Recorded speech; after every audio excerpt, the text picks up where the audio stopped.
Olá, tudo bem? Psicólogo Leonardo Henrique aqui.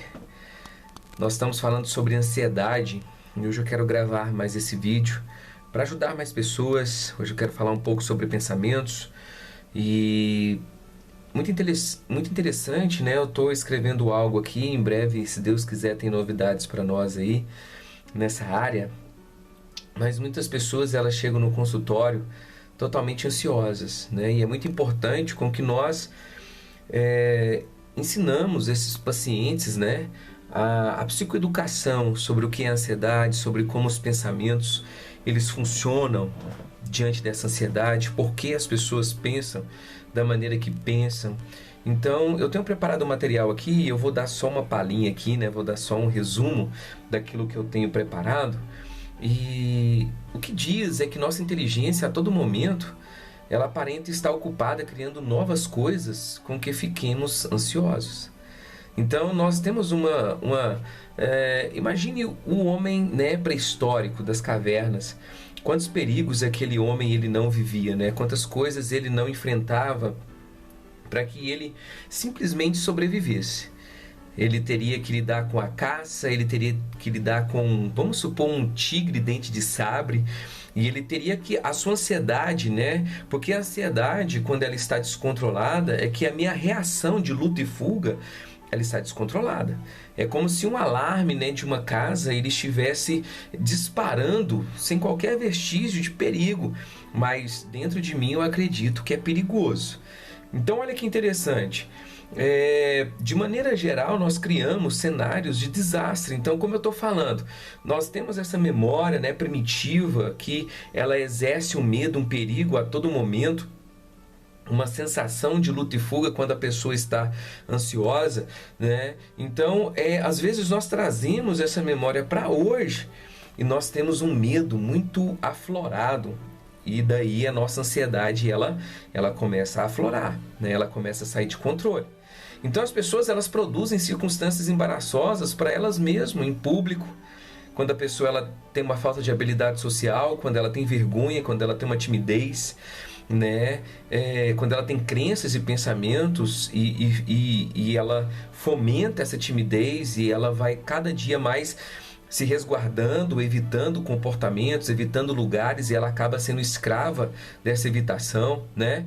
Então, olha para você ver, não vivemos conforme nossos padrões, adoecemos, não somos aprovados nos exames, entramos em crise, cometemos falhas e toda e qualquer outra coisa que consigamos pensar. Continuamos a analisar o futuro pensando que o que as pessoas seriam capazes de pensar, né? O que as pessoas estão pensando sobre mim, o que as pessoas são capazes de pensar sobre mim. É muito interessante isso. As pessoas, principalmente com uma ansiedade social, elas têm medo de fazer as coisas e elas analisam, elas passam muito tempo analisando o que é que as pessoas pensariam dela, o que as pessoas falariam se ela tivesse algum tipo de erro, né? Vamos supor, numa apresentação, em alguma coisa, num trabalho, numa palestra, né? Então, olha para você ver, nós passamos muito tempo analisando essas coisas que poderia dar certo ou não e os perigos em que só nós aparentamos pensar. Esse aqui, lembra que eu estou falando da mente do ansioso. Então, a mente do ansioso ela funciona dessa maneira, né? Ela analisa demais. Ela quer sempre estar um passo à frente das outras pessoas, um passo à frente das circunstâncias, como se ela fosse capaz de evitar, né? Evitar o constrangimento, evitar o erro, evitar a doença, evitar os acontecimentos. Então ela passa a ficar ansiosa demais, tentando ter um controle dessa situação. Levados à frente, tais riscos fazem com que nós nos questionamos se estamos loucos. Há um questionamento de algumas pessoas que chegam no consultório, né? Será que eu tô louco? Será que eu tô ficando louco, né? Esses pensamentos intrusivos 24 horas por dia. Será que eu estou ficando louco? Ou às vezes esses pensamentos vêm acompanhados de outra pergunta. Será que eu identificaria se eu estivesse ficando louco? Será que se eu estivesse ficando louco por causa desses pensamentos, por causa da minha ansiedade, eu identificaria? Olha que interessante, um dos aspectos mais marcantes desse processo é que ele parece que é infindável. né? Parece que essas crises, parece que esses pensamentos, essas crenças, parece que esses comportamentos, eles nunca vão ter fim. E a pessoa dominada pela ansiedade, a sua mente, ela trabalha 24 horas por dia, 7 dias por semana, sem nenhum momento de descanso. Elas não são capazes, sabe, de desativar o processo de pensamento. Esse processo simplesmente gera cada vez mais ansiedade. Como o equipamento, sabe, que a tecla de liga e desliga, ela não tivesse mais a efetividade de desligar, mas sempre estivesse ligada. E existem vozes, né? Vozes intrusivas, vozes disfuncionais, vozes internas que elas não param de tagarelar, sabe, na mente daquela pessoa. E mesmo que aquela pessoa esteja tentando dormir, tentando curtir, relaxar ou simplesmente não fazer nada. Tem pessoas que têm dificuldade em se alimentar, né? Elas chegam... Por quê? Porque o seu estômago, por exemplo... Por que eu não consigo comer? Porque numa reação de luta e fuga, o meu estômago tem que estar vazio para mim fugir. Então, às vezes eu não dou conta de comer, né? A minha garganta trava, eu tenho que estar preparado para algum tipo de reação, sabe? Para mim fugir dessa circunstância. Então, olha, esse processo, sabe, essas vozes internas, elas não calam mesmo quando eu quero descansar. E algumas pessoas, mesmo quando está correndo tudo bem, elas têm até o que eu chamo de felicidade ansiosa, né? Que no momento da vida elas estão vivendo, tá tudo bem, alegria, paz, e essas pessoas sempre estão preocupadas. Essas pessoas, elas sempre estão, sabe, ansiosas em relação aos acontecimentos do passado, um pensamento de ruminação. As pessoas que têm depressão, elas geralmente são tomadas de um pensamento ruminativo, sabe? Ela fica ruminando aquele pensamento, passa tempo e volta, sabe? Aquelas pessoas estão com aquele mesmo pensamento, aquela mesma dor, e elas acabam sendo seus próprios algozes, né? Então, ou senão as pessoas, elas têm um medo e um pensamento muito forte, né, em relação ao futuro. Então, o que eu quero te falar aqui é que uma das mensagens da nova regra da sua ansiedade é que os pensamentos, as atitudes, as crenças que você internaliza têm um grande efeito sobre a maneira, né, de interpretar o mundo que o cerca e a forma como você se sente. Então, o que é que o psicólogo vai te ensinar? O que é que eu, né, Leonardo Henrique, um psicólogo, especialista em terapia cognitivo-comportamental, vai te ensinar a interpretar esses fatos de uma maneira diferente com que você está interpretando?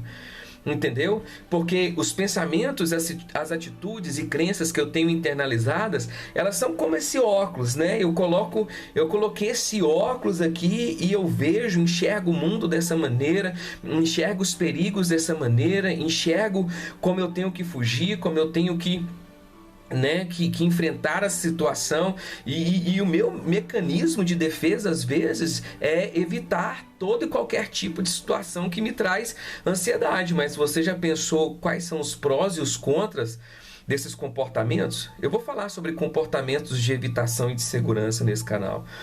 Mas olha para você ver, então você tem que mudar a maneira, né? Você tem que tirar o óculos da sua ansiedade, você tem que tirar o óculos da sua crise, você tem que tirar o óculos da sua luta e fuga, dessa reação, para que dessa maneira, sabe, se você está... Olha, entende isso aqui, se você está se sentindo muito mal, as probabilidades, sabe, de você estar pensando de forma negativa são muito maiores, ou ao menos disfuncionais.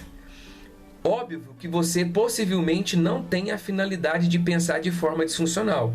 E sem dúvida você não tem consciência do que você está agindo dessa maneira. Então o que eu quero falar um pouco para você? O ansioso, ele tem pensamentos disfuncionais, pensamentos intrusivos. Pensa comigo só de uma forma mais simples, né? Imagine pensamentos que não funcionam, pensamentos intrusivos. A maioria deles são negativos e eles são muito rápidos, né? Que vêm na sua mente de acordo com aquilo que você está sentindo, de acordo com o fato, com o episódio, com a circunstância que você está vivendo. Então você passa a interpretar aquele episódio daquela tal maneira. E quais são os seus pensamentos? Foge daqui, vai embora, não come, não vai fazer essa prova, não entra nesse curso, não faz esse concurso, começa a se sabotar, entendeu? Imagine para você a pessoa que ela pensa, né? Ela pensa que ela não tem condições de passar numa prova. Quais são os pensamentos dela? Eu nunca serei capaz de passar nessa prova. Pensamentos. Então ela passa a se sabotar através de que comportamentos? Eu não estudo efetivamente como eu estudaria se eu acreditasse. Entendeu? Então, quando eu mudo essa forma de interpretar e quando eu me vejo capaz, né, e que eu tenho probabilidades de passar nessa prova, quais são os meus comportamentos? Eu começo a estudar de uma maneira efetiva, que consequentemente eu vou ter muito mais chance de passar nessa prova. E é por isso que é preciso de um psicólogo para te ensinar a identificar esses pensamentos, para te ensinar a identificar essas crenças, entendeu? Para identificar esses significados que você atribui a determinados tipos de acontecimentos, porque eles podem não ser precisos, os significados que você atribui. Esses significados, né, a determinados acontecimentos, eles podem ser pautados na realidade ou não. Às vezes a sua maneira de pensar é capaz de levar você a ampliar a importância, né, de determinados acontecimentos. Esses dias eu estava ouvindo de uma pessoa que ela tem uma Mercedes e ela tem tanto medo de dirigir que ela vai para o trabalho, ela vai fazer compras, vai sair, pode ser em dia de chuva que ela vai de ônibus, de Uber, entendeu? Então, a maneira como você atribui significados a determinados tipos, isso pode até vir na sua infância, maneiras que seus pais, às vezes você viu seus pais depressivos, às vezes você viu sua mãe, ou você teve um luto mal elaborado, ou você teve uma perca mal elaborada, você teve uma crítica, você teve um bullying, você teve, sabe, uma tristeza, e aí você passou a enxergar, né, com esse óculos dessa nova realidade. Por isso que eu tenho que mudar essa regra dessa ansiedade, entendeu? E é isso que eu quero te ensinar.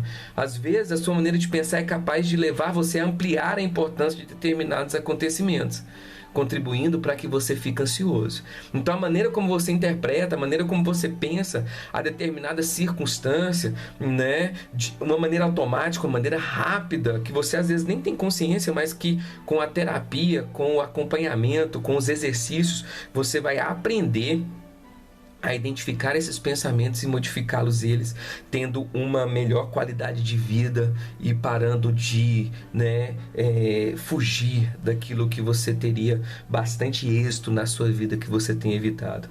Por isso ressalta a importância das pessoas aprenderem a pensar de forma correta, sabendo como os seus pensamentos funcionam. Frequentemente, quando nós estamos com raiva ou deprimidos, nossos pensamentos, eles são como se fossem verdades absolutas. Eu não coloco em evidência esse pensamento, eu não duvido desse pensamento. Quando alguém está ansioso, ele pode pensar, eu vou sair muito mal nessa apresentação, né? Eu vou sair muito mal nessa apresentação. E ele não pensa se ele pode estar certo ou errado. E somente pelo fato de que ele acredita que isso seja verdade, isso não significa que seja verdade. Pensamentos, eles são possibilidades, são hipóteses, são informações, descrições, ponto de vista e até mesmo adivinhações. Em breve eu vou falar sobre algumas distorções cognitivas. Inscreva no canal, sabe? Ative as notificações para que você tenha acesso a essas informações que vai ser de muita saúde mental para você. Olha para você ver.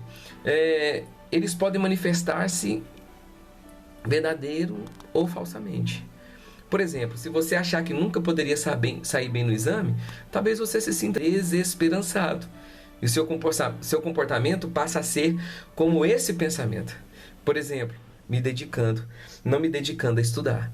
De outra forma, se você acreditar que tem uma boa probabilidade de sair bem nesse exame, você se sinta mais esperançoso em consequência e você estuda bastante. Então você tem que entender que comportamentos, ambiente, emoções, pensamentos, eles estão interligados, entendeu?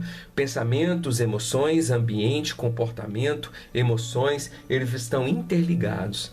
Então, se você mudar comportamento, você pode mudar emoções, você pode mudar pensamentos. Se você mudar pensamentos, você pode mudar emoções e comportamentos. Então, nós começamos esse primeiro vídeo para falar sobre comportamentos, né? Sobre pensamentos que eles são disfuncionais e se eu mudar a forma que eu interpreto as situações dos episódios, eu posso mudar, né, a maneira como eu me sinto e ter resultados relevantes na minha vida. Tá bom? Psicólogo Leonardo Henrique aqui, tudo de bom para você. Vamos para cima. Você consegue.